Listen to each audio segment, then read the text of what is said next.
पदार्थ है ये है धातु,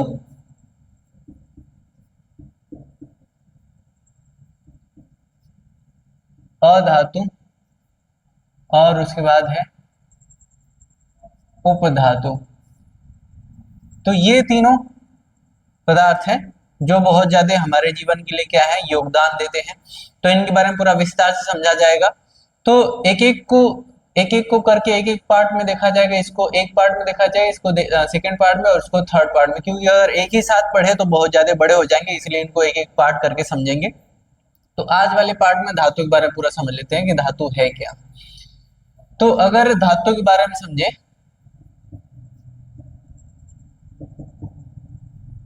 तो धातु, ध्यान देना कि धातु ऐसे पदार्थ होते हैं जो इलेक्ट्रॉन त्याग कर धनायन बनने की प्रवृत्ति रखते हैं।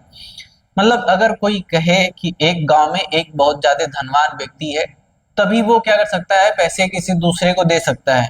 अगर धनवान है तभी देगा, धनवान यानी कि प्लस। तो जो धातु होते हैं ना वो इलेक्ट्रॉन देते हैं, जब देंगे तो उनके ऊपर क्या आएगा, प्लस चार्ज आएगा, और अगर लेंगे तो क्या आएगा, माइनस चार्ज आएगा। क्योंकि जब कोई दूसरा व्यक्ति पैसा किसी से लेता है तो उसके कर्ज में दबता है, कर्ज का मतलब माइनस होता है, ऋणात्मक होता है। तो यहाँ पे जो धातु होता है ना वो इलेक्ट्रॉन देते हैं, इलेक्ट्रॉन त्यागते हैं, तो इनके ऊपर क्या आ जाता है, धनायन आ जाता है। तो ऐसे तत्व जो इलेक्ट्रॉन त्याग कर धनायन बनने की प्रवृत्ति रखते हैं उन्हें कहा जाता है धातु। ठीक है, तो ये हो गया धातु। अब अगर इन धातुओं की अवस्थाओं की बात करें तो इनमें विभिन्न प्रकार की अवस्थाएं होती हैं। अगर पहला इसकी हम भौतिक अवस्था देखें,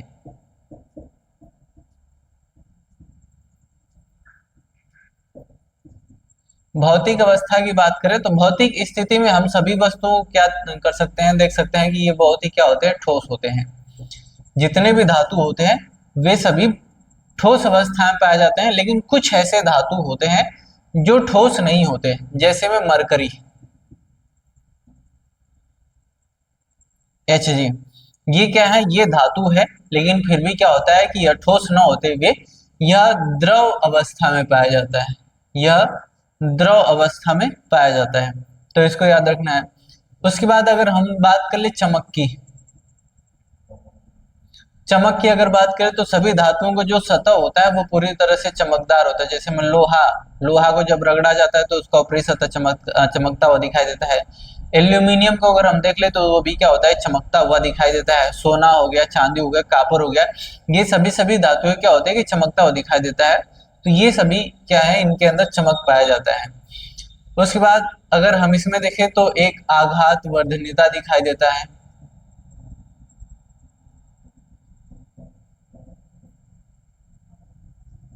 आघात वर्धनीयता, आघात वर्धनीयता क्या है, तो आघात वर्धनीयता जब इन धातुओं को पीटा जाता है ना, तो पीट करके एक पतला चादर का रूप दे दिया जाता है। तो जब कभी धातुओं को पीट करके एक पतला चादर बना दिया जाता है तो उसे कहा जाता है आघात वर्धनीयता। जैसे में अगर हम किसी मटके को अगर हम पीटे तो वो तुरंत क्या हो सकता है, फूट सकता है आराम से। लेकिन अगर हम लोहे को गर्म करके पीटे तो वो क्या हो सकता है, वो टूटता नहीं, वो आराम से क्या होता है, फैलते जाता है। तो उनके अंदर क्या होता है, आघात वर्धनीयता पाई जाती है। सोना हो गया, चांदी हो गया, इनको पीट करके क्या कर सकते हैं हम, पूरी तरह से एक लंबा चादर बना सकते हैं। तो इनके अंदर आघात वर्धनीयता पाई जाती है। सोना और चांदी में सबसे ज्यादा आघात वर्धनीयता देखने को मिलता है। उसके बाद तन्यता, तन्यता, तन्यता क्या है, तो जब धातुओं को अगर हम खींच करके एक लंबा तार बना सकते हैं, तार के रूप में बदल सकते हैं, तो कहा जाता है इन धातुओं के अंदर तन्यता का गुण अधिक मात्रा में पाया जाता है। जैसे में अगर सोना की अगर हम बात कर लें तो सोना में अगर 1 ग्राम अगर सोना आपके पास है तो उसके द्वारा अगर आपको तार बनाना होगा तो लगभग 2 किलोमीटर दूरी तक का तार बन के तैयार हो सकता है केवल 1 ग्राम सोना में। तो सोना और चांदी के अंदर क्या होता है कि तन्यता का गुण सबसे ज्यादा पाया जाता है, क्योंकि इनका बहुत महीन बारीक तार बनाया जा सकता है बहुत दूरी तक। उसके बाद अगर इनमें कठोरता की बात करें,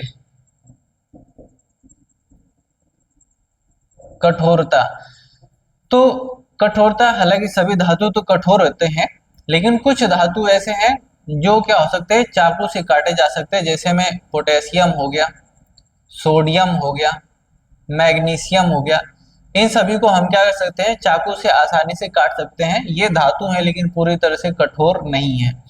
तो इतना याद रखना है। उसके बाद आ जाता है कठोरता के बाद आ जाएगा चालकता।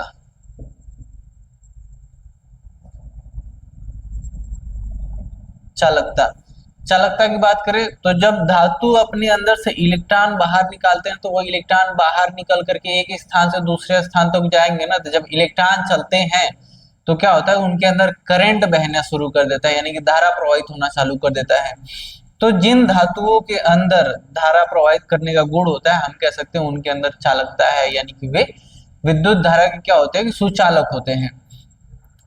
इनमें सबसे अच्छा जो सुचालक है वो है सिल्वर, कॉपर, एल्यूमिनियम। इनके अंदर क्या है कि धारा बहुत तेजी से बह सकती है, बहुत आराम से बह सकती है, कोई दिक्कत ना होगा, ये सब धातु हैं। अब इसमें एक चीज याद रखना है, पीबी, लेड। लेड ये भी एक प्रकार का धातु है, लेकिन ये इसके अंदर विद्युत धारा का प्रवाह नहीं होता है, ये विद्युत का कुचालक है, ये इतना याद रखना है। ये सब विद्युत के अच्छे सुचालक हैं, जबकि ये कुचालक है क्योंकि इसके अंदर धारा का प्रवाह नहीं होता है। उसके बाद अगर हम बात करें इनके क्वथनांक, गलनांक एवं क्वथनांक की,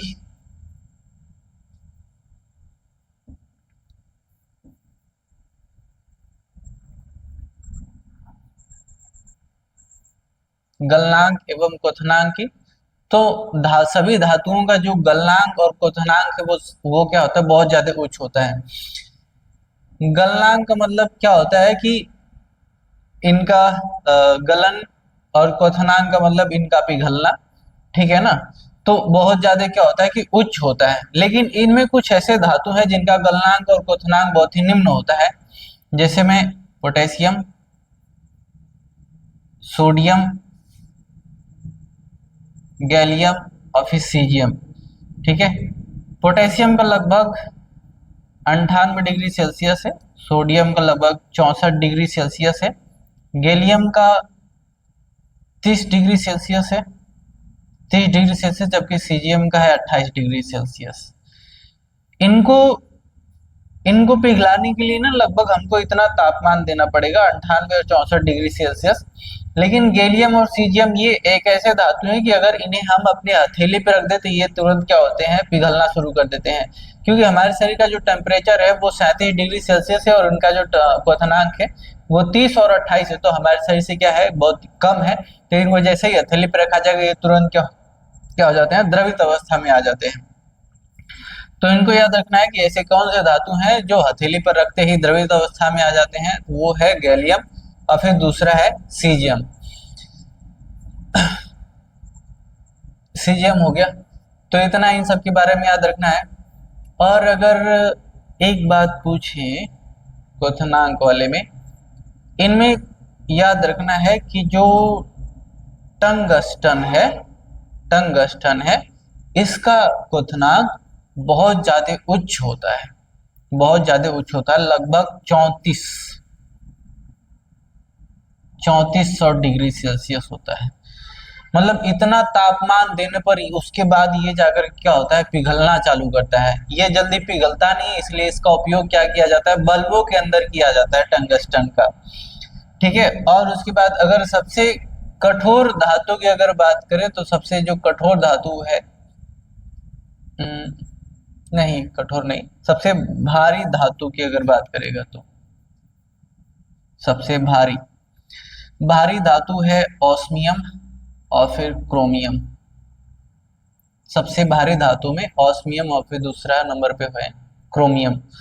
तो इतना याद रखना है। ये तो हो गया धातु के बारे में। अब अगर इसके हम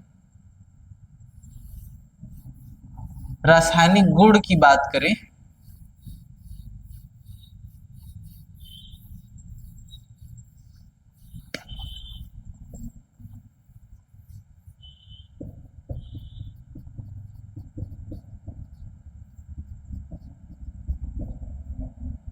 रासायनिक गुण के बारे में,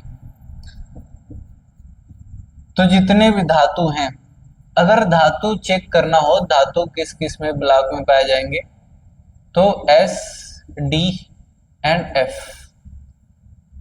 पीरियाडिक टेबल में लगभग 118 तत्व हैं, उन 118 तत्वों में से sp-d-f ब्लॉक होता है, तो उसमें से s, d और f इन तीनों ब्लॉकों के अंदर पाए जाएंगे अपने धातु। तो इनमें जो भी धातु होंगे, इनमें से अगर किसी भी धातु को अगर हम उठाएं और अगर हम ऑक्सीजन के साथ अभिक्रिया करा दें, ऑक्सीजन के साथ अगर अभिक्रिया कराए तो ये धातु ऑक्साइड बना लेता है।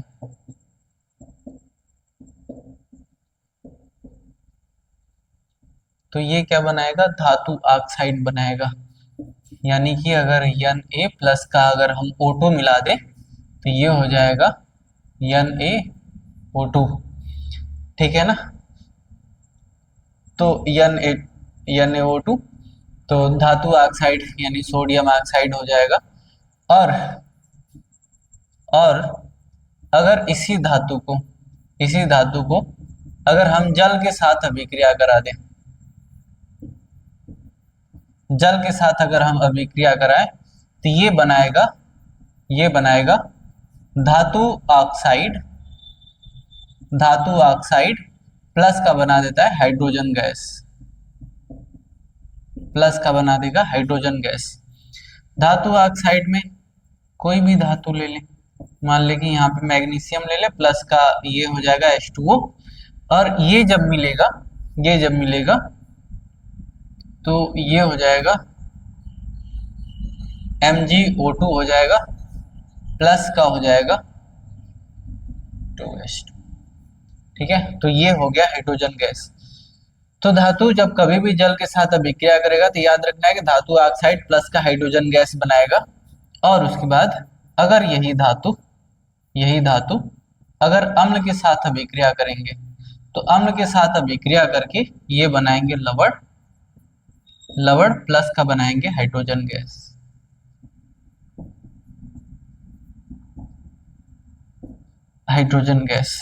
धातु में ले रही है सोडियम प्लस का अम्ल में HCl। अगर ये मिलेगा तो लवण में NaCl प्लस का हाइड्रोजन गैस में H2।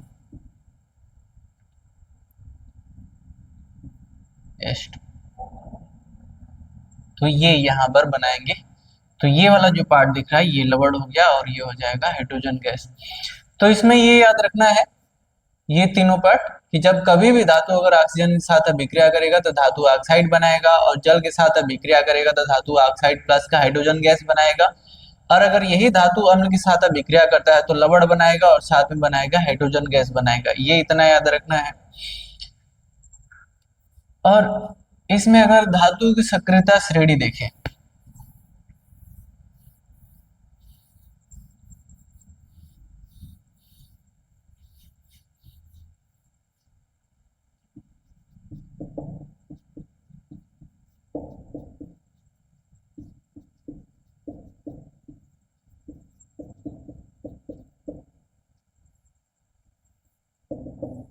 धातु की सक्रियता श्रेणी, तो धातु की सक्रियता श्रेणी क्या है, क्योंकि हम धातु के बारे में बात कर रहे हैं तो बहुत से ऐसे धातु होंगे जो बहुत ज्यादा क्रियाशील होंगे, यानी कि बहुत तेजी से काम करते होंगे, और बहुत से ऐसे धातु होंगे जो बहुत धीरे धीरे काम करते होंगे। तो इनको जब हम क्या करते हैं कि पहले बड़ा फिर छोटा छोटा छोटा करके एकदम लास्ट में रखते हैं, यानी जो पहले बड़ा का मतलब बहुत तेजी से काम कर रहा है, उससे कम का मतलब बहुत कम तेजी से काम कर रहा होगा, उसके पीछे वाला और कम काम कर रहा होगा, उसके पीछे वाला और कम कम काम कर रहा होगा। इस प्रकार से अगर उनको हम घटते क्रम में रखें तो एक श्रेणी बनता है जिसे कहा जाता है धातुओं की सक्रियता श्रेणी। इस सक्रियता श्रेणी में जो फर्स्ट नंबर पे है वो है पोटेशियम और उसके बाद सोडियम। ये सबसे अधिक क्रियाशील माने जाते हैं, जबकि सबसे कम क्रियाशील वाले में सिल्वर हो जाएगा और उसके बाद हो जाएगा गोल्ड हो जाएगा। ये सबसे कम क्रियाशील वाले धातु हैं, ठीक है। तो ये इनको याद रखना है कि सबसे अधिक क्रियाशील पोटेशियम और सोडियम, सबसे कम क्रियाशील सिल्वर और फिर गोल्ड हो जाएंगे, ठीक है। धातुओं की सक्रियता श्रेणी, इसमें कुछ पॉइंट्स देख लेते हैं कि पृथ्वी पर सबसे अधिक मात्रा में, प्रचुर मात्रा में जो पाया जाने वाला धातु है वो है एल्यूमिनियम, मानव शरीर में जो पाया जाने वाला धातु है वो है कैल्शियम। पोटेशियम भी पाया जाता है, सोडियम भी पाया जाता है, लेकिन सबसे अधिक मात्रा में पाया जाता है कैल्शियम पाया जाता है। सबसे अगर भारी धातु की अगर बात करेगा तो सबसे भारी धातु में है ऑस्मियम, और फिर सबसे हल्का धातु की बात करेगा तो वो हो जाएगा लिथियम। ठीक है। और घनत्व भी अगर सबसे ज्यादा पूछे तो सबसे ज्यादा घनत्व वाला धातु ऑस्मियम हो जाएगा और सबसे कम घनत्व वाला हो जाएगा लिथियम हो जाएगा। तो इन सभी पार्ट को याद रखना है। तो ये हो गया पूरा धातु के बारे में। उसके बाद अधातु पढ़ेंगे, ये पढ़ा जाएगा अगले